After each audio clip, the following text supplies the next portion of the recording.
Buenos días. Massimo Leone es catedrático de la Universidad de Turín, Italia. También se desempeña allí como profesor de semiótica de la cultura, semiótica visual y filosofía de la comunicación y como vicedirector del Departamento de Filosofía. Asimismo es catedrático a tiempo parcial de la Universidad de Shanghái, donde es profesor de semiótica. Ha escrito 13 libros en editoriales internacionales, editado más de 40 volúmenes colectivos y publicado más de 500 artículos. En 2019 ha ganado un Consolidator Grant, una beca personal de 2 millones de euros para investigar durante los próximos 5 años la semiótica de la cara en la era digital. Es director de revistas internacionales de Semiótica, de Gruyter, y Lexia, Aracne, y de las series de libro Isagi di Lexia, Aracne, Semiotic of Religion, de Gruyter, and Routledge Advances in Faith Studies, Routledge. Le recordamos a la audiencia que podrán hacer sus preguntas y después de la exposición se le responderá. Doctor Massimo Leone, le damos la palabra.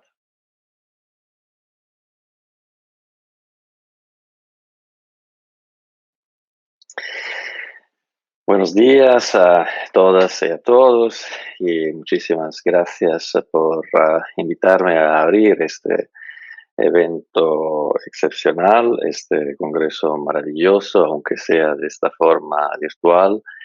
Estoy profundamente honrado, honrado y agradecido. Vamos a hablar del presente desde una perspectiva particular, que es la perspectiva de la semiótica. El presente está relacionado de maneras múltiples con un tema central para la filosofía del lenguaje y la semiótica, es decir, lo falso. Percibir el presente, aprenderlo, conceptualizarlo e interpretarlo significa cultivar sus fronteras. Se trata de límites de varios tipos, pero dos son filosóficamente fundamentales. Primero, la frontera ontológica. Hay que separar el presente de lo que ya no es, o sea, el pasado, y de lo que aún no es, o sea, el futuro. Segundo, la frontera gnoseológica. Hay que separar el presente de la alucinación traumática, o sea, su invasión por supuestas imágenes del pasado, y de la alucinación maniática, o sea, su invasión por supuestas imágenes del futuro. Vivir el presente de manera semióticamente razonable implica entonces defender sus confines de lo que no es en relación al sujeto, ontológicamente y gnoseológicamente, rechazando lo falso. El pasado que invade el presente, por ejemplo, en la alucinación debida al trauma, conlleva una falsa percepción de lo que es y, por lo tanto, un miedo injustificado. Paralelamente, el futuro que invade el presente, por ejemplo, en la alucinación debida a la obsesión, también resulta en una percepción inauténtica del presente y, por consecuente, en un entusiasmo sin fundamento. Cultivar las fronteras del presente, sin embargo, es difícil, ya que no se trata de simples líneas de demarcación, sino de umbrales. Sería imposible vivir el presente rechazando toda memoria del pasado. Como ya lo subrayaba Umberto Eco en un famoso ensayo, no existe un arte del olvido paralelo al arte de la memoria. Los seres humanos controlan en parte lo que memorizan, pero no pueden controlar de ninguna manera lo que olvidan. La evolución natural de la especie quizás haya privilegiado una memoria que no pueda borrar voluntariamente los recuerdos de estados y acontecimientos dolorosos, ya que de ellos justamente se podría aprender. Pero incluso hay que vivir el presente abriéndolo voluntariamente al pasado y a la memoria. Esta abertura puede darse como nostalgia, o sea, como recuerdo melancólico de lo que se estima querido pero perdido para siempre, pero puede darse también como experiencia, una memoria del pasado que no es ni traumática ni nostálgica, sino que observa lo que ha sido para guiar la acción en el tiempo presente. La memoria de los amores perdidos, por ejemplo, no tendría que atormentar el presente con el trauma de rechazo violento o con la nostalgia de la pasión desvanecida, sino presentarse, o sea, hacerse presente con la enseñanza sobre el tipo y la calidad de las relaciones que mejor construyen nuestro ser y su felicidad. Aunque haya un desequilibrio ontológico y gnosiológico entre el pasado y el futuro, la frontera con esta segunda dimensión temporal también tiene que ser cultivada no como una línea, sino como un umbral razonable. Los seres humanos pueden controlar la imaginación del futuro de manera más eficaz de lo que pueden manejar la memoria del pasado. Muchas doctrinas religiosas y espirituales, por ejemplo en el budismo, consisten exactamente en la tentativa de bloquear la imaginación del futuro. Sin embargo, en el caso del futuro también hay que distinguir entre su evocación maniática y su imaginación razonable. En la primera, la evocación del futuro como catástrofe absoluta o como utopía profética invade el presente y lo contamina, paralizándolo. En la segunda, al revés, el futuro se presenta como proyecto, o sea, como desarrollo razonable del presente hasta un futuro deseado. En ese sentido, la razonabilidad del presente consiste en defenderlo del trauma y de la nostalgia del lado del pasado y en protegerlo del optimismo y del pesimismo excesivos del lado del futuro, dejando al revés que el umbral entre pasado y presente se manifieste como experiencia y que el umbral entre presente y futuro se perfile como proyecto. Al revés, lo falso inevitablemente enturbia la relación del presente a la vez con el pasado y con el futuro.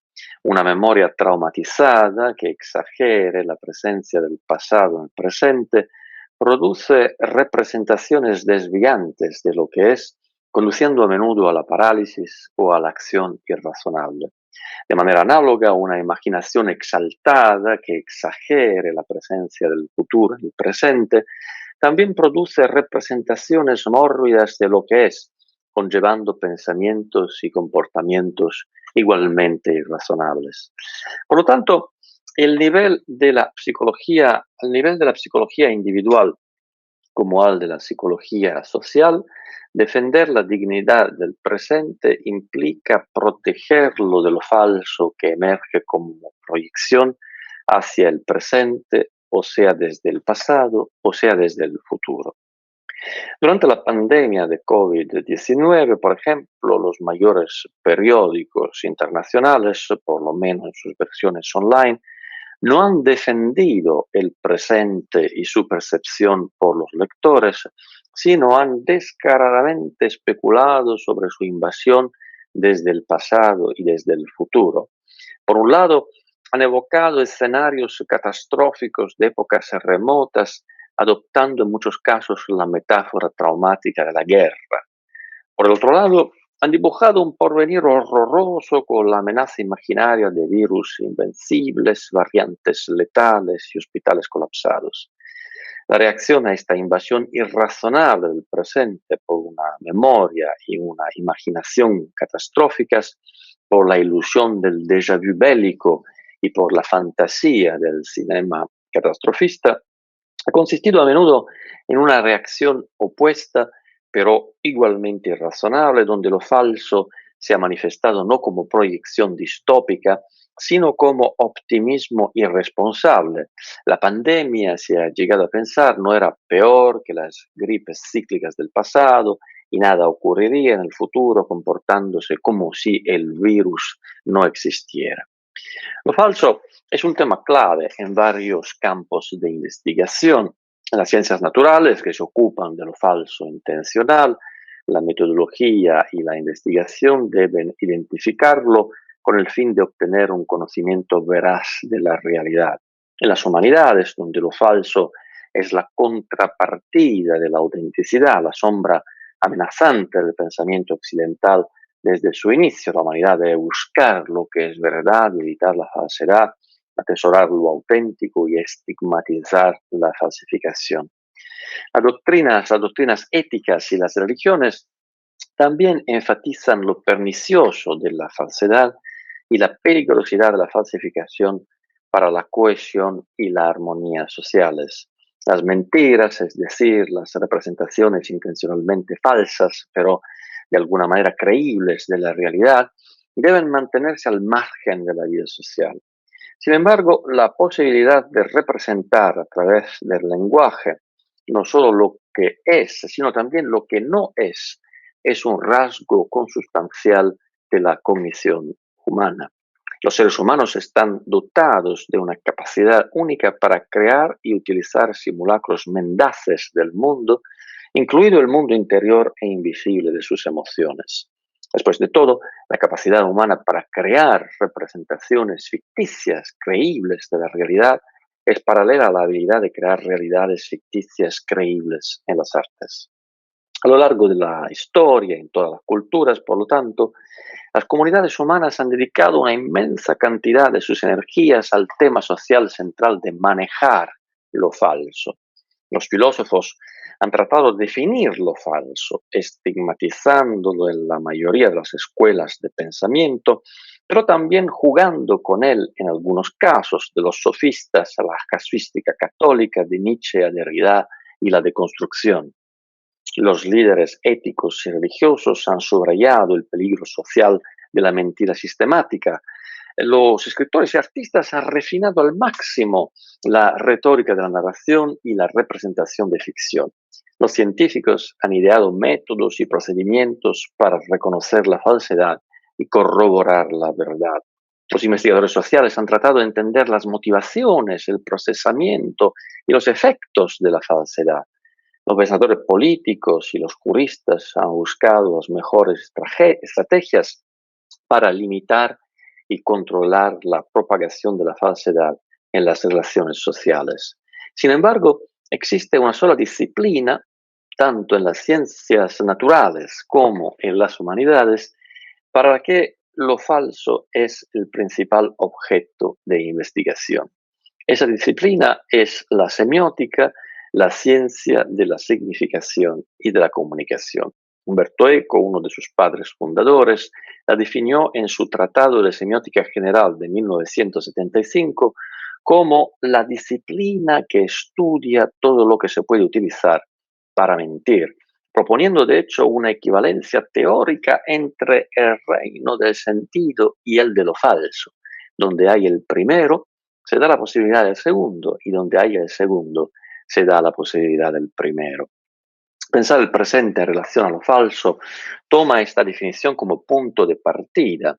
La principal hipótesis es que aunque la falsificación sea parte de la cognición humana y aunque las prácticas y las teorías de la falsificación hayan caracterizado toda la historia de la humanidad, el cambio tecnológico impacta profundamente en las culturas humanas de la falsificación.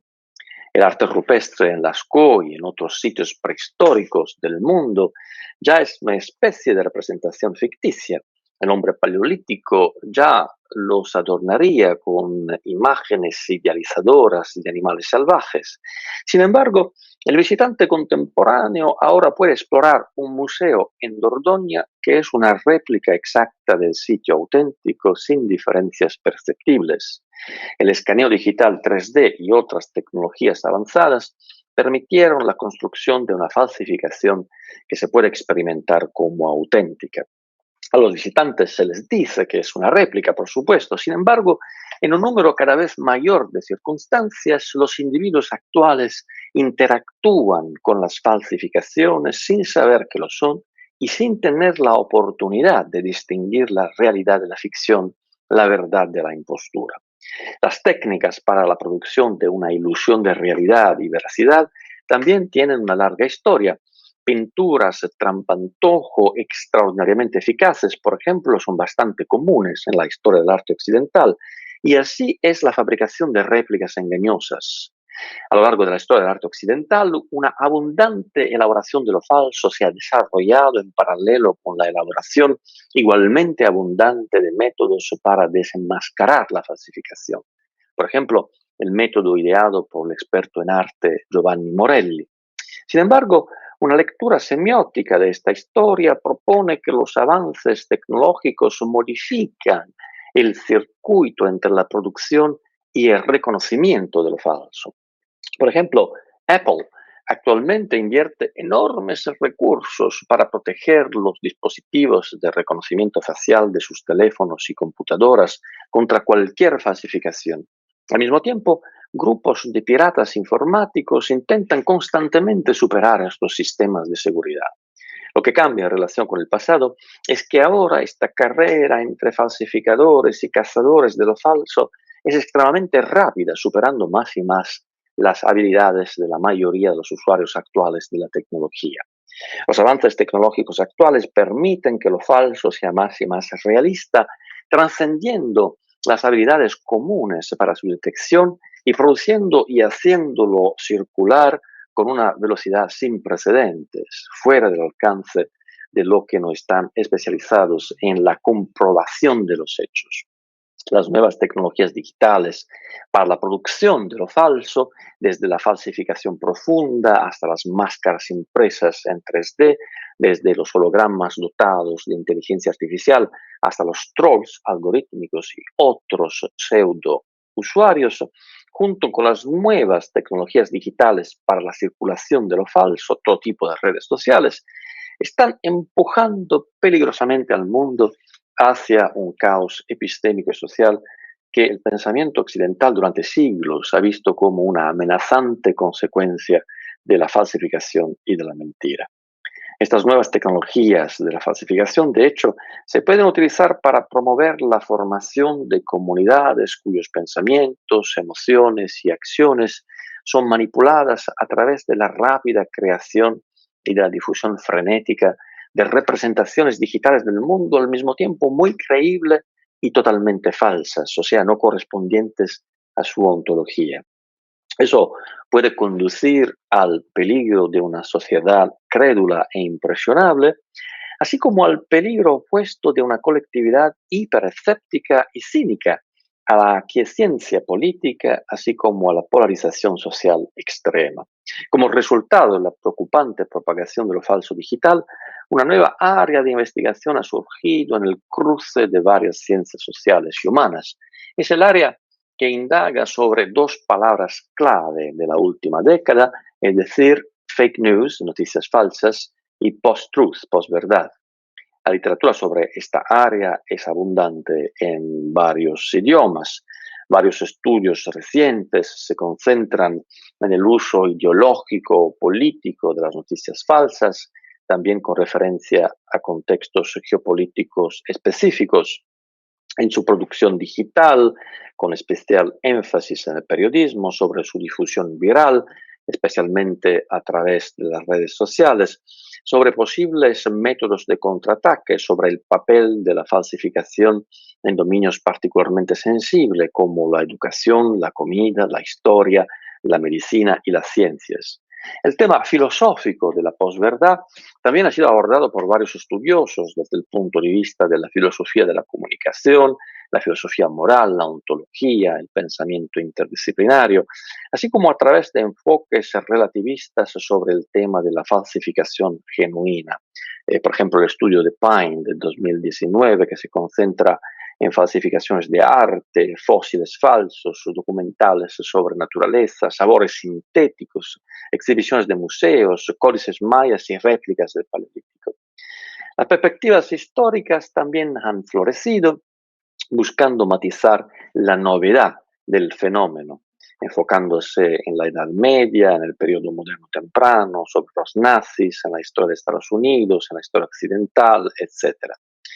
Las ciencias del lenguaje también tienen una larga tradición en el estudio de la mentira desde la perspectiva de la filosofía del lenguaje, la lingüística y la semiótica, mientras que para la filosofía analítica del lenguaje, la verdad y la falsedad son atribuciones lógicas, para la filosofía continental del lenguaje y la semiótica se definen en relación con la significación.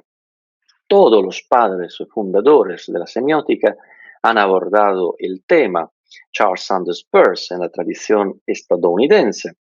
Los autores principales de la semiótica estructural, ya en un número especial de su revista clave, Comunicación, dedicado al concepto de vraisemblable, Zvedan Todorov, Gérard Genette, Christian Metz, Julia Kristeva, Gérard Genot, Roland Barthes y otros.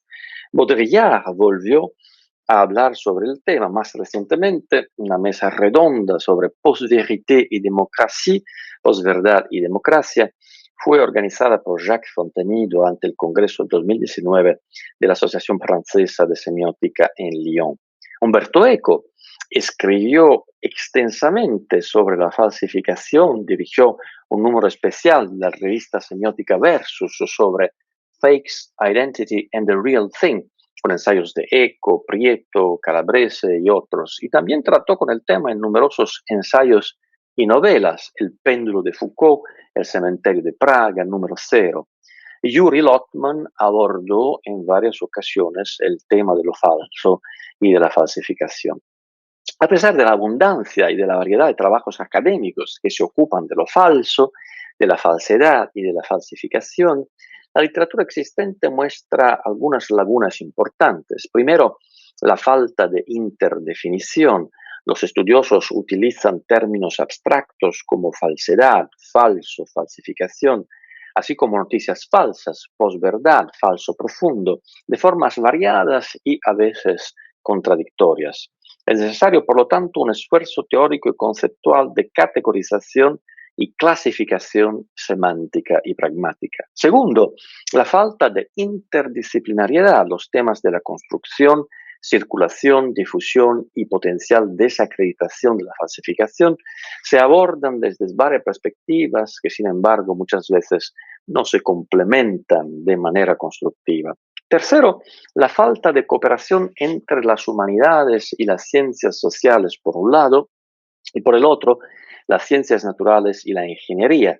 La tecnología de la falsificación es tan compleja en la actualidad que a los literatos les resulta sumamente difícil comprender con precisión su generación y difusión. Cuarto, la falta de interacción entre académicos y partes interesadas no académicas. La falsificación es un tema fundamental en relación con la política, la sociedad, la economía, el medio ambiente. Sin embargo, la cooperación de los actores públicos y privados con en estos campos ha sido hasta ahora solo esporádica. Quinto, la falta de fertilización cruzada entre académicos y artistas. Los primeros han abordado principalmente la falsificación como un problema, como una fuerza negativa que enturbia las aguas del pensamiento racional en todos los dominios de la vida social. Sin embargo, la falsificación también es el principal recurso de la creación artística. Existe una estrecha relación entre la falsificación y la ficción. Los artistas pueden jugar un papel clave, por lo tanto, en la exploración de las estrategias de significación y comunicación a través de las cuales se puede otorgar un efecto de realidad a una falsificación ocultando su contenido de falsedad. Pensar el presente en relación al tema de lo falso conlleva a llenar estos vacíos y generar así una nueva conciencia social, académica, profesional y artística sobre la falsificación, sobre su naturaleza y su cambio, sobre sus riesgos, pero también sobre sus oportunidades, sobre lo que es menester que los ciudadanos del siglo XXI aprendan para poder navegar a través de las complejas representaciones digitales de las sociedades tecnológicamente avanzadas. Los retos por delante están relacionados con estas lagunas, con las formas de colmarlas, pero también con los cambios que las sociedades y las tecnologías de la falsificación puedan manifestar en los próximos años. Las tareas en este ámbito, entonces, no son solamente filosóficas o teóricas, sino que consisten en llegar a una definición interdisciplinaria, operativa y proactiva, capaz de fomentar la cooperación entre las humanidades, las ciencias sociales y las ciencias naturales, los académicos y los ingenieros, el mundo universitario y los actores no académicos, los investigadores y los creadores. Eso es fundamental para una segunda tarea, la filosofía del presente, desarrollada en relación con una semiótica del falso, debe reconsiderar los límites disciplinarios para desarrollar una nueva creatividad teórica relacionada con la creación, circulación y el posible manejo de la falsificación en las sociedades tecnológicamente avanzadas de hoy en día. Las falsas representaciones de la realidad han acompañado toda la historia de la especie humana y probablemente sean consustanciales con su cognición. Sin embargo, dos nuevos factores alteran radicalmente la presencia de la falsificación en la sociedad actual. Ambos son inherentes a las sociedades digitales y telemáticas. Por un lado, el peso de los macrodatos, por otro lado, las nuevas dimensiones del realismo digital. El segundo desafío, por lo tanto, implicará la reconsideración interdisciplinaria de las nuevas tendencias cuantitativas y sensoriales de lo falso, a través de la cooperación crucial entre enfoques hasta ahora separados. Las representaciones falsas de la realidad adquieren un impulso sin precedentes a través del ámbito social e impactan con fuerza anómala en la formación de la opinión pública. Las distorsiones marginales de la verdad adquieren una visibilidad atípica en las redes sociales a través de una retórica de cuantificación. Su circulación es omnipresente y se acompaña de una retransmisión incesante y cuantificable.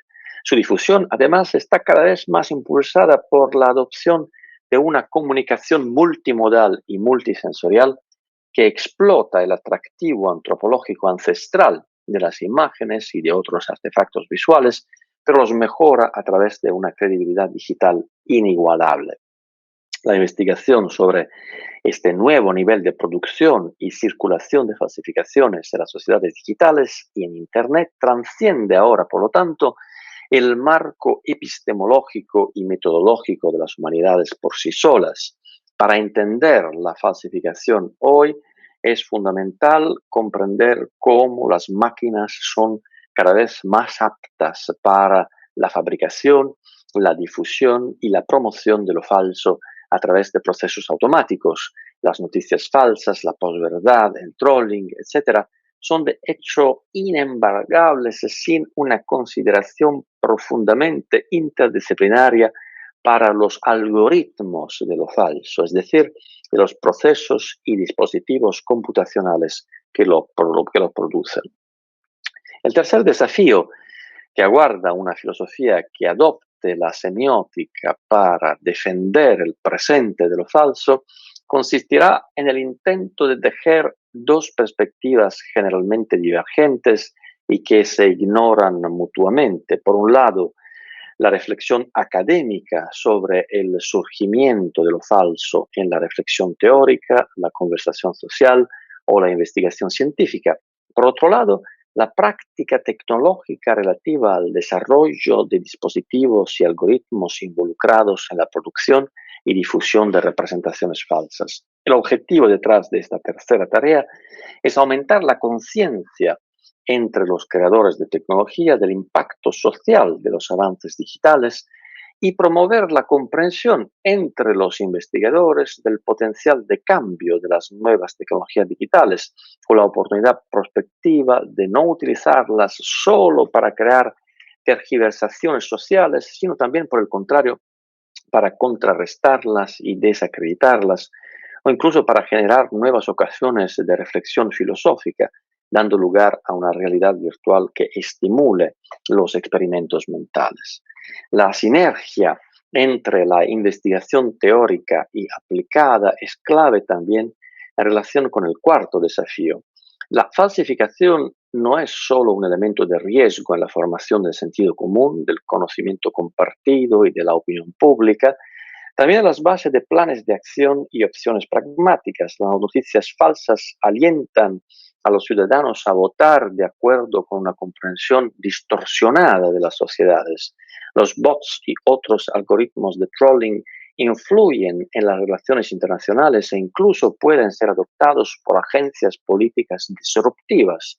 La publicación de noticias falsas conduce a actitudes económicas sin fundamento y modifica la producción y la circulación de bienes en profundidad. Las teorías de la conspiración condicionan la recepción de la ciencia y el papel de la medicina en la sociedad. La falsedad, es decir, se convierte en un actor social central que desempeña su papel de manera no controlada, alterando las relaciones sociales y las tendencias en base a representaciones falsificadas de la realidad.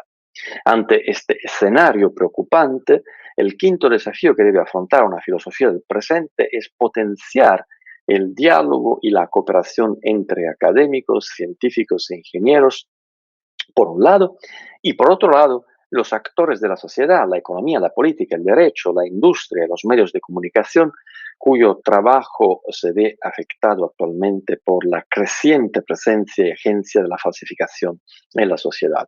Hoy la falsificación está causando a las sociedades miles de millones de daños en todos los sectores de la vida social, económica y política.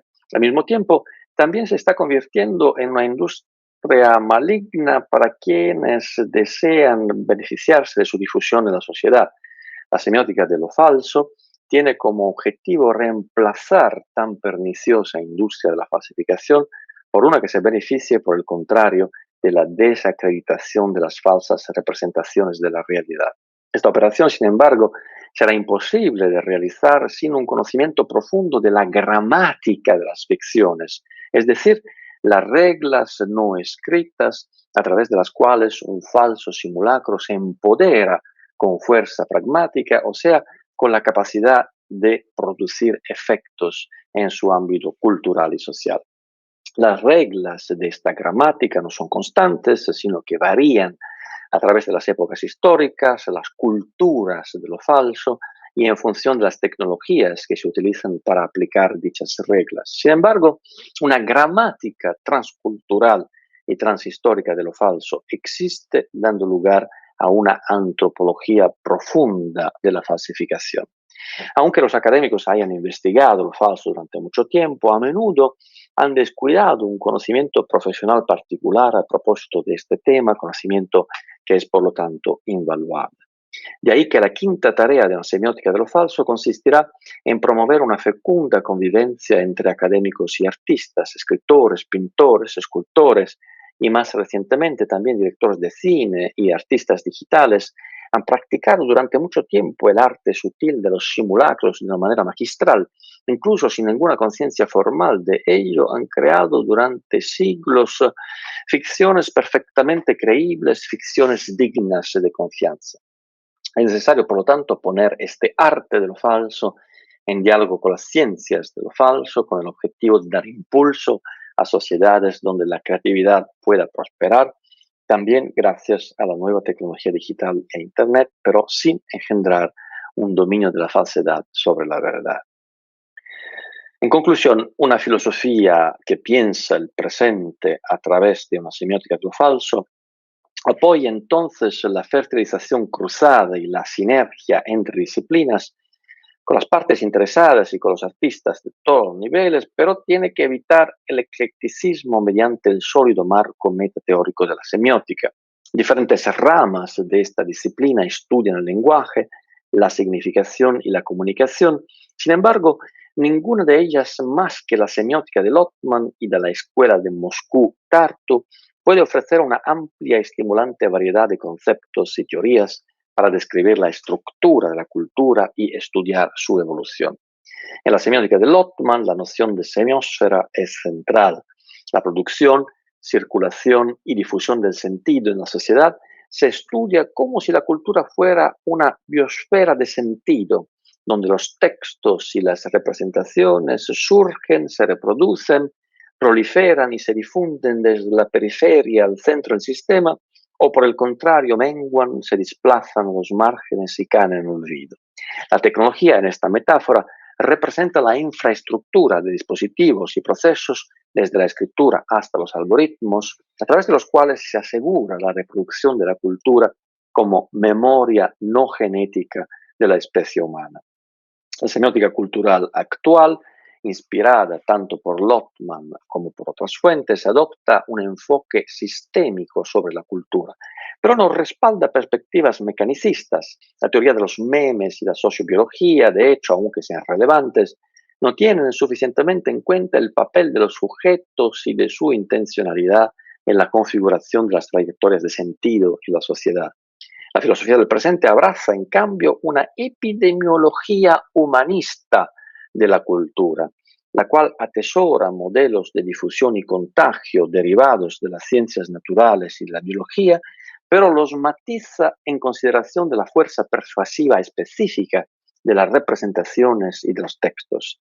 El aumento de la importancia del aspecto cuantitativo en el estudio de las redes sociales como plataforma para la difusión del sentido acorta la distancia entre la ciencia natural de la epistemología y las ciencias sociales de la semiótica cultural. Si, de acuerdo con Lofman, la cultura es vista como un sistema holístico y el sentido como una entidad que impregna sus tendones según patrones estructurados de difusión, entonces las representaciones falsas o más generalmente la falsificación también deben ser consideradas en términos ecológicos. El principal desafío que tenemos por delante consiste, por lo tanto, en encontrar un lugar para lo falso en la ecología humana del sentido.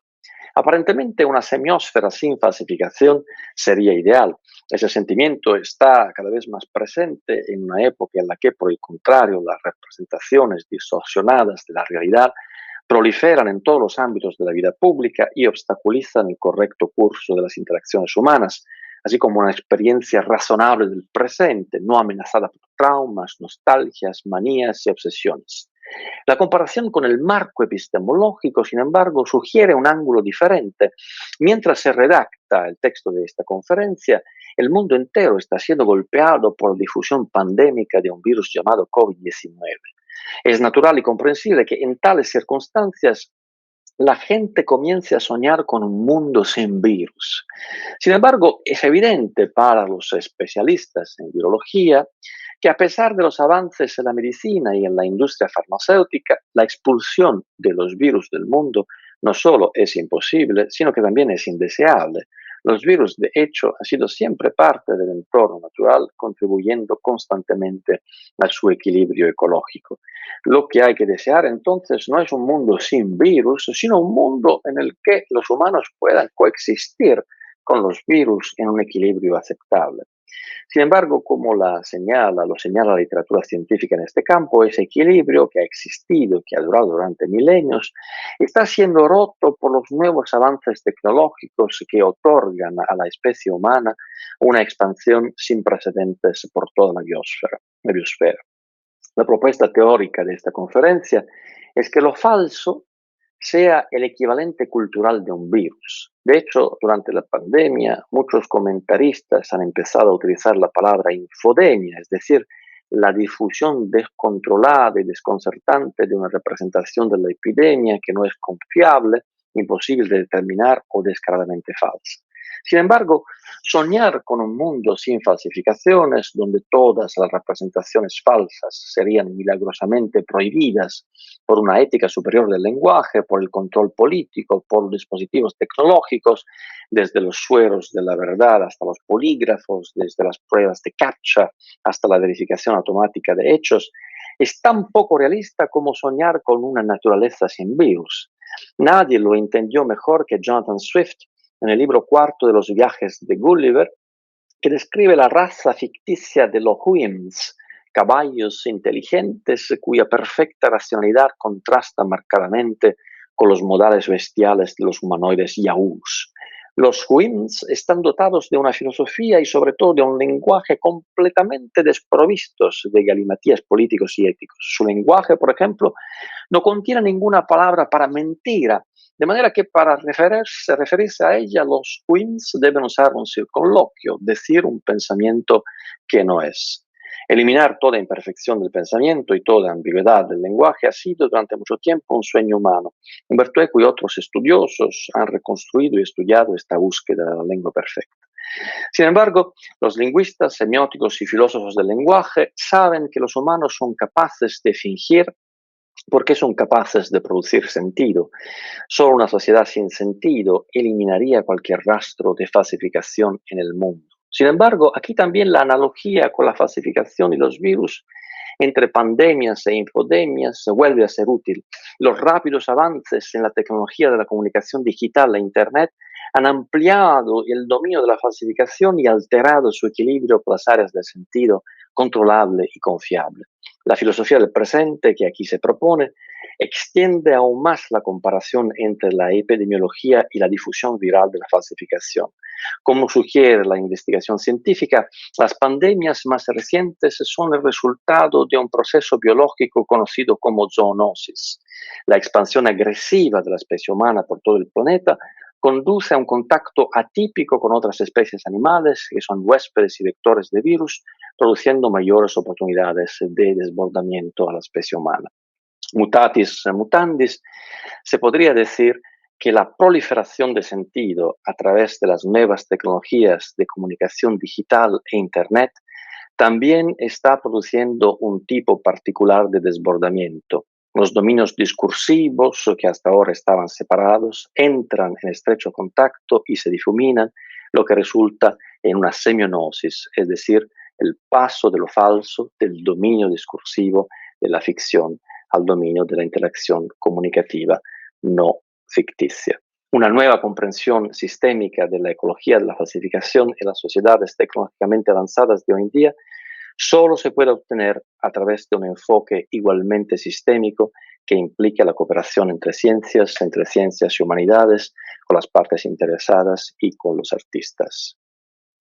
El estudio del falso hay que conducirlo a largo plazo, comprender cómo el desarrollo tecnológico en la comunicación digital y en Internet se ha fusionado con otros factores económicos, de infraestructura y socioculturales para alterar progresivamente la ecología humana de la falsificación, lo que lleva a derrames incontrolables de relatos ficticios de la realidad en géneros discursivos no ficticios. Muchísimas gracias por su atención. Les deseo a todos y a todas y a todos un congreso maravilloso, como se puede prever que lo sea y lo será a partir de la lectura del programa excepcional que ha sido deparado por los organizadores y las organizadoras, que vuelvo a agradecer en estas circunstancias. Gracias.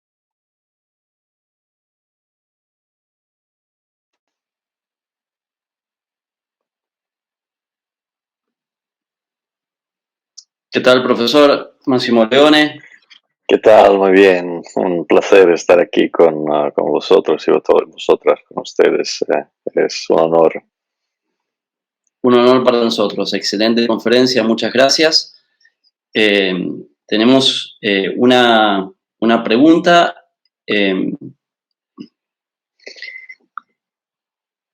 La leo.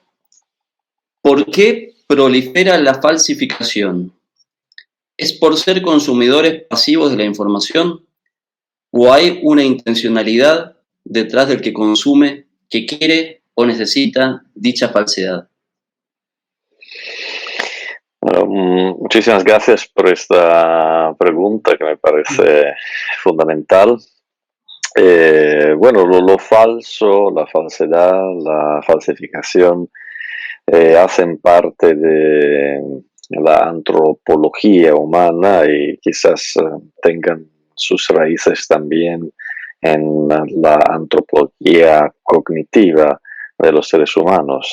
Estamos programados para desarrollar internamente no solo y no exclusivamente representaciones verdaderas de la realidad, sino también representaciones imaginarias. Esta capacidad de desarrollar, de construir representaciones imaginarias de la realidad seguramente ha representado en la evolución biológica de nuestra especie una ventaja excepcional, ya que ha permitido a la especie humana de construir simulacros de oportunidades y de peligros antes de tener la experiencia o incluso sin tener la experiencia de estas oportunidades y de estos peligros. Entonces, la imaginación es una facultad imprescindible del desarrollo de la especie, es una facultad imprescindible también del desarrollo de la antropología humana y de sus culturas. Y sin embargo, un imaginario colectivo que esté dominado por lo falso, por la falsedad, por la falsificación, por la imaginación, es un imaginario que está siempre expuesto a la posibilidad de una falta de cohesión social. Hay muchas hipótesis para explicar por cuáles razones las sociedades actuales sean particularmente víctimas de esta falsificación. Primero hay que subrayar que una tarea del investigador, de la investigadora, es de determinar si ha habido verdaderamente un cambio en la relación entre las sociedades y la falsedad, o si al revés estos son elementos que siempre han caracterizado el funcionamiento de las sociedades humanas. Mi hipótesis es que de verdad ha habido algunos cambios en la relación de las sociedades contemporáneas con lo falso. Un cambio muy importante ha sido introducido por la tecnología. O sea, de momento en las sociedades actuales lo falso es construido no solamente por los seres humanos, sino también por máquinas que son programadas por seres humanos y que sin embargo mantienen una independencia en la producción de lo falso. La segunda motivación es que quizás esta proliferación de lo falso no dependa del hecho que haya mucha falsedad en la construcción de la opinión pública, de la opinión social, sino que se haya desmoronado la frontera entre géneros de la representación de la realidad y géneros de la imaginación de la realidad. Entonces, esta contaminación de géneros seguramente ha constituido también una razón para la proliferación de lo falso y para su deseo también. Las sociedades creen a las teorías de la conspiración de alguna manera porque las ficciones tradicionales se reciben de manera desencantada. Entonces hay de alguna manera la necesidad de otorgarle este encanto ficcional a representaciones no ficcionales de la realidad. Muchas gracias, profesor. Mientras se genera otra pregunta, yo le hago una pregunta a partir del área de filosofía al cual me dedico, que es Historia de la Filosofía Moderna. Mañana voy a presentar justamente un proyecto, un trabajo que trata el concepto de frontera, Grenze, y Schrank, que yo traduzco como barrera, entre Kant y Hegel. Y a partir de ahí, y a partir de que usted ha utilizado frecuentemente la palabra frontera, sobre todo la frontera entre lo verdadero y lo falso, le hago una pregunta desde el horizonte del siglo XVIII-XIX, pero en relación al presente. Kant insiste mucho en el concepto de frontera entre justamente un saber y un pseudo saber, o lo que podríamos decir en términos de la conferencia suya, entre un saber verdadero y un saber falso. Y en el ámbito del saber falso, que es la extralimitación de la razón para Kant, pone los grandes mitos que bien podríamos pensar en el Génesis judeo-cristiano, o en la Metamorfosis de Ovidio, o en términos kantianos, en los conceptos de Dios, de una totalidad de mundo, de la existencia del alma, etc. De ficciones racionales, por decirlo así.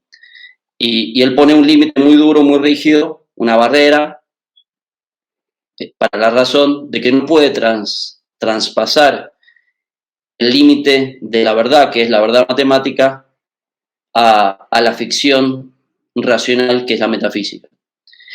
Y Hegel lo resuelve de algún modo, bueno, lo resuelve directamente con el concepto de dialéctica y hace una resolución teórica de la lógica, sobre todo de la doctrina del ser, cuando trata en la primera parte de cualidad el concepto de frontera y de límite.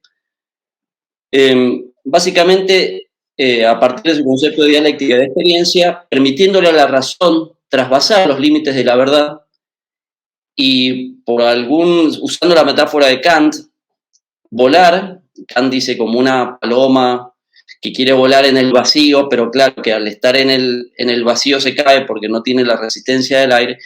Kant permite ese vuelo hacia el terreno, por decir así, de lo falso, de lo ficticio. En términos filosóficos, le posibilita a Hegel, a la razón, ocuparse de objetos, de totalidades ficticias o falsas, como pueden ser, por ejemplo, el concepto de Dios, de la inmortalidad del alma, la teoría de las religiones. Le permite trabajar el tema del arte. Y Hegel pone como posibilidad, justamente para poder trasvasar el límite de lo falso, el deseo. El deseo que está en el núcleo, sobre todo en el concepto, en el trabajo de la fenomenología del espíritu. El deseo que le permite a Hegel que la razón trabaje y vaya hacia el ámbito también de lo falso y se apropie de eso.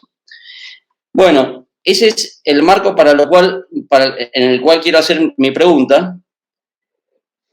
¿Cómo piensa usted que la filosofía puede ser hoy día una teoría de la verdad y de la falsedad en ese sentido? Sería la primera pregunta.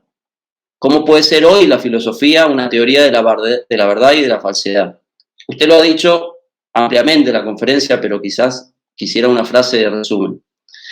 Y la segunda pregunta, usted mencionó al pasar, al final, el concepto de un lenguaje universal. Y yo pienso, desde el ámbito laboral, en el concepto de característica universalis de Leibniz.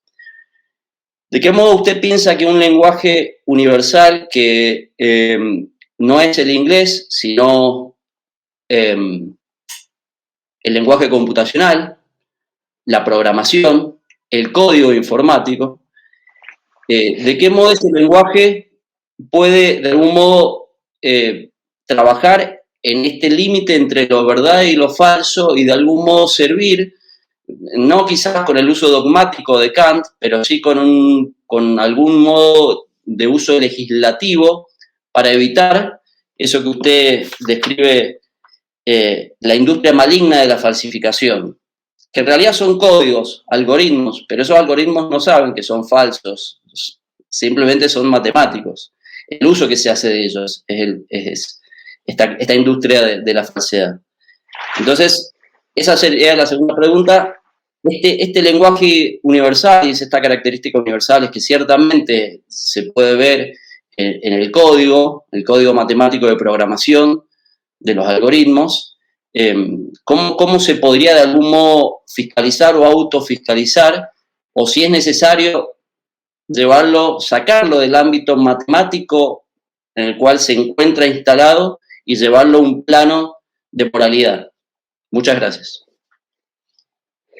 Bueno, muchísimas gracias, son preguntas magníficas. Empiezo quizás por la segunda pregunta, que está más relacionada con el presente desde un punto de vista, digamos, de la observación de las sociedades actuales, aunque la primera pregunta sea sumamente actual también. El problema del lenguaje universal, o para ser más precisos, el pensamiento utópico del lenguaje universal es un pensamiento que acompaña la especulación lingüística y filosófica justamente desde el principio de la primera modernidad. Y las investigaciones de los lingüistas, de los semióticos, la inclusión del mismo Umberto Eco, que escribió un libro de síntesis muy interesante sobre la búsqueda de la lengua perfecta o del lenguaje perfecto, del lenguaje ideal. Bueno, estas investigaciones demuestran que es un pensamiento puramente utópico. Las lenguas dichas naturales no se desarrollan de una manera ideal, tienden hacia la homogenización, pero también tienden hacia la diversificación. Entonces, quizás es el mito de Babel, ¿no?, que representa de manera más adecuada la manera de funcionar de las estructuras lingüísticas. Sin embargo, es verdad que a menudo la inteligencia artificial y la programación computacional de hoy en día es presentada como una especie de nuevo idioma universal que pueda ser utilizado por todos los programadores, que pueda ser utilizado en todas las ocasiones sociales. A pesar de esta presentación y representación utópica de la inteligencia artificial, sin embargo, las investigaciones más profundizadas muestran dos cosas. La primera es que la inteligencia artificial absorbe constantemente, por ejemplo, los perjuicios de los programadores, a veces los perjuicios implícitos e inconscientes de los programadores.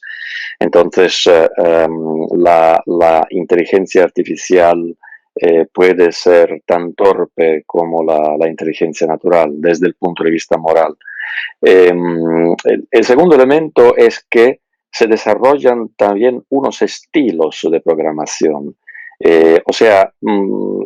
Por ejemplo, en el funcionamiento de las redes neurales contemporáneas que producen inteligencia artificial, que producen aprendizaje profundo, el funcionamiento está condicionado por una estilística de la programación que está también bajo la influencia de ideologías culturales. Por ejemplo, las redes neuronales, las más utilizadas para la producción de lo que se llama técnicamente deepfake, o sea, representaciones de rostros falsos en movimiento, son redes neuronales que se llaman antagonistas. ¿Por qué antagonistas? Porque funcionan según el principio de una competición entre una red neuronal que produce lo falso y una red neuronal antagonista que tiene como tarea la de identificar, averiguar si la otra red neuronal ha producido lo falso o no. Entonces, este mecanismo estriba en una concepción de la inteligencia que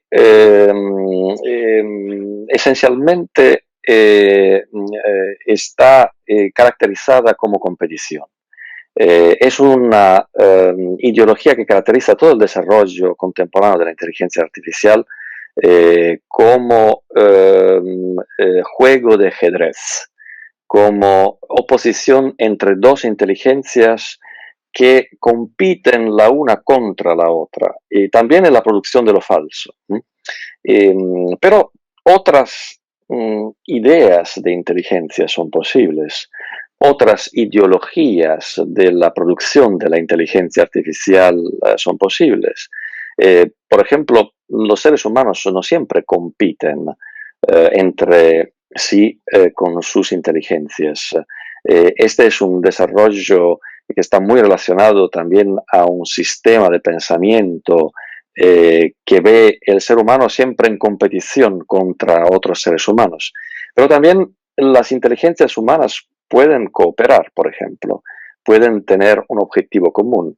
Es inteligencia la que se utiliza no solamente en una situación competitiva, como el ajedrez, sino también en una situación sumamente cooperativa, como una sinfonía de música, ¿no? Entonces, hoy en día, nuestra inteligencia artificial, la que hemos producido, estamos produciendo, funciona como una inteligencia que tiene como modelo el ajedrez, pero podría funcionar como una inteligencia que tiene como modelo la sinfonía musical, ¿no? Una cooperación más que una competición. Y esta pregunta está relacionada también a la primera. ¿Cómo podemos saber cuál es la inteligencia artificial que sea la más apropiada para el desarrollo de conocimientos nuevos, eficaces, que nos ayuden en la comprensión de la realidad, también en la gestión de lo real. Bueno, hay que decir que quizás una de las fronteras más interesantes en el desarrollo de la inteligencia artificial contemporánea consiste en el hecho que las redes neuronales no simplemente ejecutan las órdenes o los programas de los programadores, producen una especie de pensamiento autónomo que no es como el pensamiento humano, pero que consiste en la capacidad de capturar, de identificar en la realidad examinada unos patrones que no son reconocidos por la inteligencia humana y cuya identificación no estaba entre las tareas programadas de la inteligencia artificial. Entonces, de este punto de vista, hay una creatividad muy particular en el aprendizaje profundo de las redes neuronales. Como decía, la primera pregunta está relacionada con la segunda. Un pensador que ha jugado un papel fundamental en el desarrollo de la semiótica es Charles Sanders Peirce. Charles Sanders Peirce, de hecho, desarrolla una filosofía del sentido neocantiana, donde todo el marco epistemológico, gnosiológico, la manera de entender la evolución del sentido, está bajo la influencia del pensamiento de Kant. Y es un pensamiento, el de Peirce, que no es un pensamiento de lo racional, sino un pensamiento de lo razonable. ¿Dónde está la diferencia? La diferencia está en el hecho que justamente Peirce, a través del concepto de semiosis, muy estudiado por Umberto Eco y otros pensadores, identifica en la capacidad de dar lugar a una proliferación de sentido, a una proliferación de signos, una característica peculiar de la especie humana. Los seres humanos son capaces de imaginación, son capaces de dar lugar a cadenas infinitas de signos, y estas cadenas infinitas de signos pueden conllevar un delirio, una alucinación, una representación que sea totalmente desviante de lo real. Sin embargo, en su modelo de signo, sobre cuyos detalles técnicos ahora no voy a detenerme, Peirce incluye también la posibilidad de lo que el filósofo pragmatista o pragmaticista americano define como un interpretante lógico final. Este concepto de interpretante lógico final es algo que ha sido muy importante en la relación entre el pensamiento de una interpretación razonable, muy central en la semiótica de Umberto Eco, y el pensamiento de una interpretación totalmente libre, totalmente desprovista de límites, que es la que ha caracterizado la deconstrucción. No tanto Derrida cuanto, digamos, los que han desarrollado, sobre todo en Estados Unidos, el pensamiento de la deconstrucción. Entonces, para Umberto Eco, en su interpretación de Peirce, hay la proliferación de signos, hay la proliferación de sentido, no hay límites a la interpretación, no hay límites a la imaginación, y sin embargo, lo real existe. Sin embargo, esta proliferación semiótica no está totalmente independiente de la ontología. La ontología pone unos límites a la interpretación. Al final, un interpretante lógico final surge de la relación entre sentido y realidad. O sea, nosotros, por ejemplo, podemos imaginar que el virus no existe. Podemos imaginar que es toda una mentira. Podemos imaginar que sea toda una teoría de la conspiración, pero al final tenemos que enfrentarnos con el hecho que los hospitales se llenan de gente, con el hecho que la gente va muriendo en los hospitales. Claro, podemos siempre desarrollar otros pensamientos para negar esto también, pero nos damos cuenta al final que la realidad rechaza nuestra interpretación. La realidad está rechazando nuestra interpretación imaginaria. Lo complicado es que este rechazo no es siempre inmediato, o sea, desde cuando se produzca una interpretación totalmente falsa de la realidad, hasta cuando un interpretante lógico final surja para paralizar este recorrido de la interpretación, bueno, desafortunadamente puede pasar mucho tiempo y este tiempo puede traducirse en tragedias, las tragedias que surgen también de una interpretación falsa de la realidad. Muchísimas gracias, profesor. Le hago una última pregunta. Yo seguiría preguntando en ese sentido, pero es muy egoísta de mi parte. Otra pregunta, ¿podría considerarse que lo falso es aceptable y aún más preferible en algunas circunstancias? Quizás esto podría justificarse desde una perspectiva utilitarista. Sí, digamos que esta es una pregunta desde el punto de vista de la filosofía moral, entonces habría que definir también el marco en relación al que este falso estaría justificado. De hecho, el falso no hay que justificarlo o no justificarlo, porque sigue produciéndose en las culturas como producto, como decía antes, de un mecanismo que está muy enraizado en la cognición humana. Entonces, el problema no es digamos, legitimidad o la estigmatización de lo falso, sino la posibilidad de generar una coexistencia entre representaciones ficcionales de la realidad y representaciones que al revés tienen como objetivo el de medir la realidad.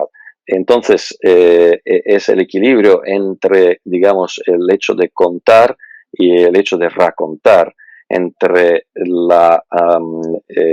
conocimiento cuantitativo de la realidad y un conocimiento cualitativo de la realidad que necesariamente conlleva también una parte de interpretación o de imaginación y una parte de imprecisión. Y este equilibrio ahora está de alguna manera en peligro. Está en peligro porque los mecanismos de la ficción, los que se han desarrollado, por ejemplo, a lo largo de siglos para generar un placer estético, incluido un mercado alrededor de la ficción, son utilizados también para presentar, para hacer circular y para vender representaciones de la realidad que no son representaciones ficcionales. Leyendo, como decía en mi conferencia, los títulos de los periódicos nacionales de muchos países, a inclusión de Italia, sobre lo que pasa en la sociedad, el estilo que se utiliza no es el estilo de una representación exacta, precisa de la realidad, sino un estilo que tiene como objetivo principal el objetivo de vender la noticia. La noticia no se da más, la noticia ahora se vende. Y para vender la noticia ahora se utilizan unos patrones narrativos, estilísticos, estéticos, que son los patrones tradicionales de la ficción. Entonces, ahí está quizás el equilibrio que habría que mantener.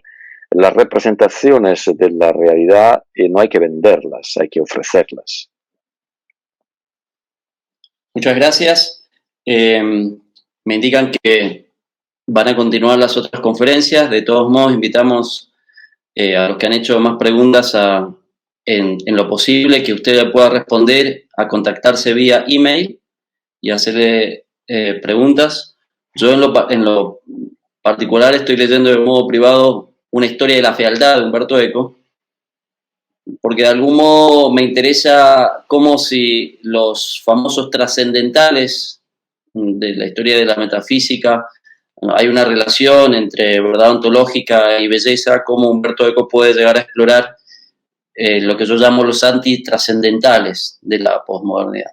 Pero le haré la pregunta entonces vía email. Le agradecemos mucho la participación Y me indican acá que los que quieran continuar las conferencias se están dando o se comienzan a dar en las salas Jan Canelo y Diamante. Muchas gracias, profesor. Muchísimas gracias a ustedes y a usted, profesor Duplanchich, por esta conversación maravillosa. Gracias. Muy bien, hasta luego.